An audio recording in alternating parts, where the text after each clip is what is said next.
Parece que el análisis realizado en el momento por Donoso Cortés era exacto. Los principios religiosos y los principios humanos no son reconocidos por el pensamiento liberal, que todo lo somete a la utilidad del momento. Tan es así que en los momentos que nos ocupan, los liberales no se ruborizaban al definirse a sí mismos como patriotas.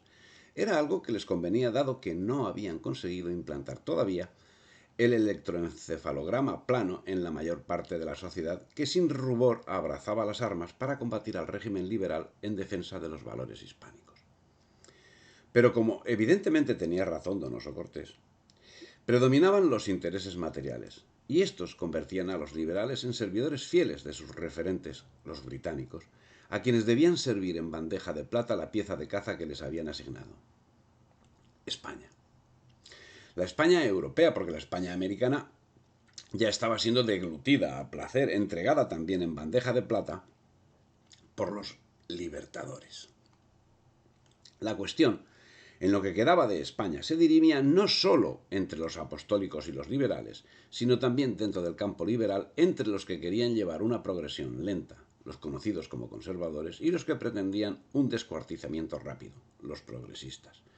Lo que provocó que aquellos finalmente acabasen disolviendo la fuerza de choque que los progresistas tenían en la temida Milicia Nacional, organización paramilitar legal pagada, se les conocía como peseteros, que ejercía funciones de policía política.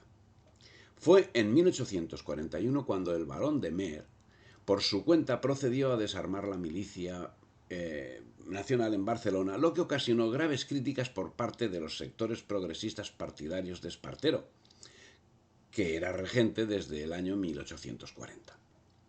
Pero no por ello se redujo la conflictividad. Así, en 1842 se produjo una importante protesta en Barcelona contra la reforma arancelaria que amenazaba el monopolio de los productos textiles en España al abrirse el mercado a los productos ingleses.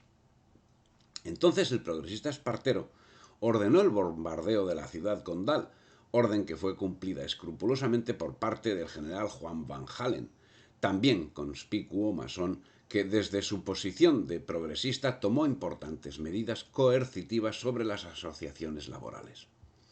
Con la sublevación que se produjo en Barcelona en noviembre de 1842, que acabó con el bombardeo de la ciudad por parte de las tropas del gobierno, el capitán general de Cataluña acusó a la sociedad de tejedores de muchos de los sucesos, disolviéndola el 16 de enero de 1843, y además se prohibió la formación de cualquier asociación obrera. Pero como esa actuación, si algo tenía, era el ser impopular, la antigua e incomprensible admiración por el Ayacucho, que no estuvo presente en tan deplorable batalla, acabó desapareciendo y con ello acabó reportándole el exilio.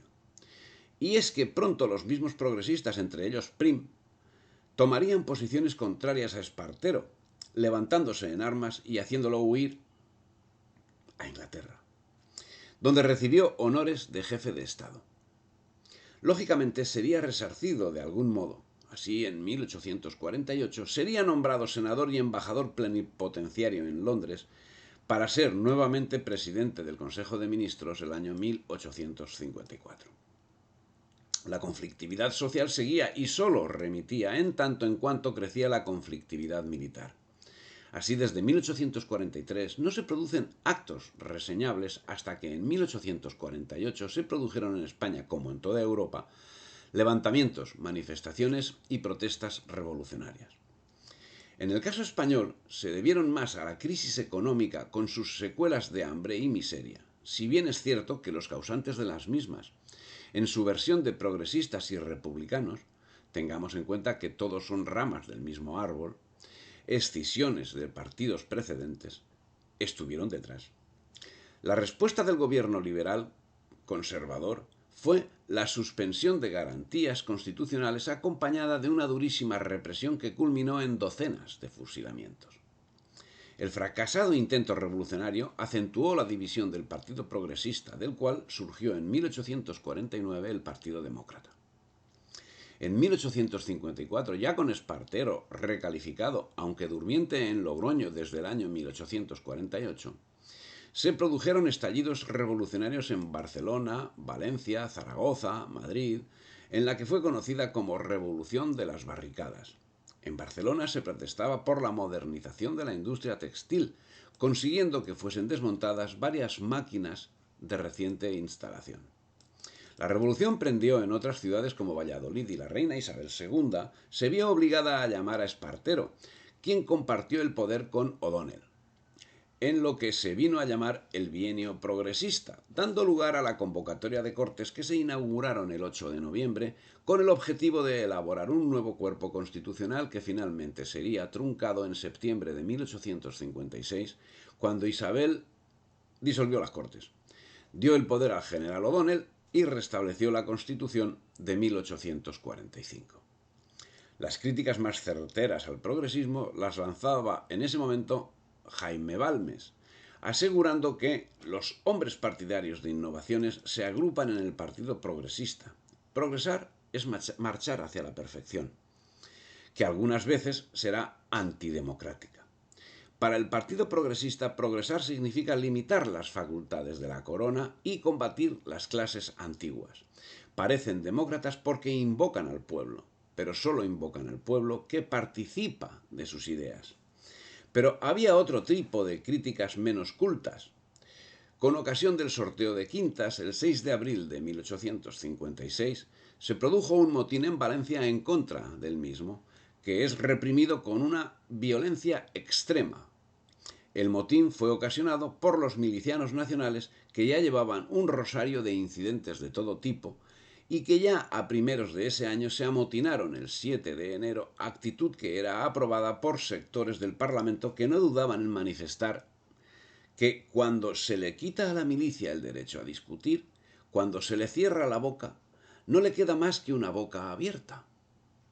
Y esa debe procurarse que esté siempre cerrada, salvo cuando puede peligrar el orden público o la libertad. No le queda más boca abierta que la de su fusil. Y yo quiero que antes que esa boca se presente a decir lo que desea, lo diga la boca del ciudadano, del hombre honrado. Y ciertamente el fusil tuvo que hablar. El ambiente era tenso y cuando circuló el rumor de que la ley había sido aprobada, el gentío se congregó en los alrededores del Congreso gritando «¡Viva la milicia nacional! ¡Muera O'Donnell!». La milicia había sido definitiva para aupar al poder a los progresistas en numerosas ocasiones. En varios años, por ejemplo, en 1822, en 1835, en 1836, en 1840, etc.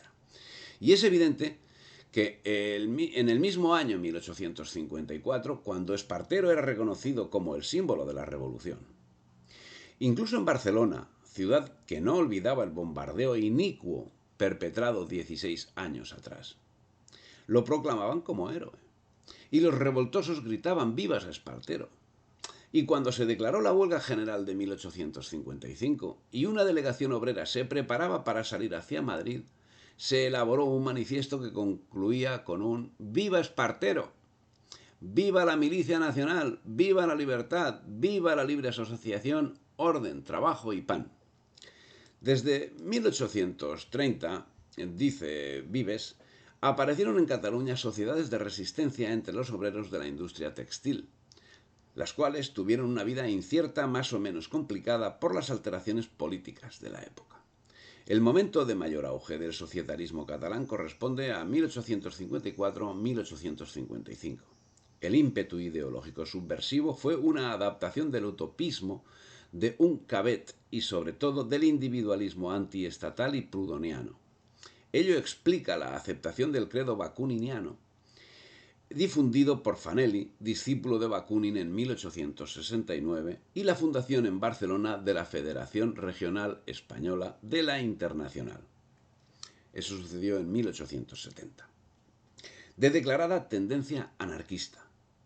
Esta corriente se difundió por Valencia, Murcia y Andalucía, mientras que el grupo madrileño se orientaba conforme a un espíritu burocrático y ordenancista hacia la posición autoritaria marxista.